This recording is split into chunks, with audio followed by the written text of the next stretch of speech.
Momentálne sa budú rozprávať Spojené štáty s Ruskom a nebola tam prizvaná ani Európska únia, ani Ukrajina. Tak to je reakcia na to. Čak, ale nech sa oni rozprávajú, však sme po nich chceli, aby sa rozprávali. Všetci sme hovorili, že sa majú porozprávať a majú ukončiť ten konflikt.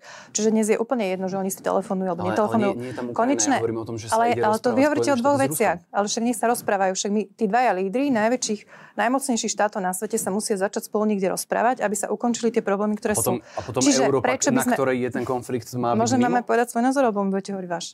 Ja sa pýtam. Čiže Európska únia za posledné 3 roky sa stávala iba jedným spôsobom a stále všetko kritizovala.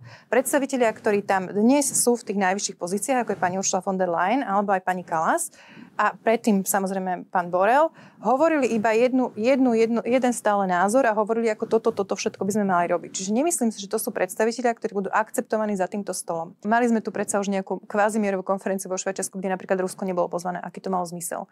Z tohto dôvodu my napríklad hovoríme, že určite musí byť na tom rokovaní pozvaná Ukrajina, pretože samozrejme tá vojna je teda akože rusko-ukrajinská, takže obidve strany tam musia sedieť. A možno sa na tej konferencii dohodne aj to, že sa prestanú preteky v zbrojení, čo by bolo výsledkom toho, že Trump sa bojí teda Číny alebo má voči Číne nejaké výhrady.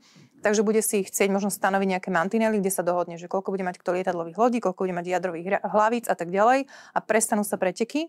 A nastane niečo, ako bola možno kvázi studená vojna alebo niečo po studenej vojne, ale jednoducho nastane nejaké upokojenie situácie. Súčasťou bude aj vyriešenie toho, čo sa deje s Ukrajinou. Osobne si aj podľa tých posledných vyjadrení nemyslím, že teda že dostane pozvánku do NATO. To koniec koncov aj Mark Rutte už dementoval tieto svoje slova. Otázka vstupu do Európskej únie je samozrejme veľmi otázna a to bude ešte veľmi dlho trvať, pokiaľ sa tak stane. Rusko bolo náš veľký obchodný partner, kvôli vojne máme sankcie, máme zastavený tento akoby obchod. Zastavili sme si obchod s Čínou a teraz keď z druhej strany zastavíme obchod so Spojenými štátmi americkými, tak my zostaneme v takej bublinke a nebudeme vedieť, s kým budeme obchodovať. A videla som len headliny, že teda poďme s Čínou, však super, keď tam bol premiér, tak sa to kritizovalo, ale dobre, dôležitý je dnešný výsledok, že aj Progresívne Slovensko si uvedomuje, že toto je dobré rozhodnutie. Premiér bol v Číne práve preto, že sme si uvedomovali tieto potenciálne hrozby a chceli sme nastaviť nejakú lepšiu spoluprácu a komunikáciu.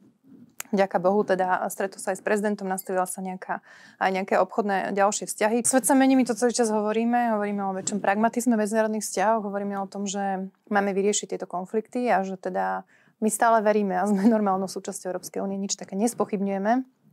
To, že sme zase mali pravdu, my nečakáme, že nás za to pochválite.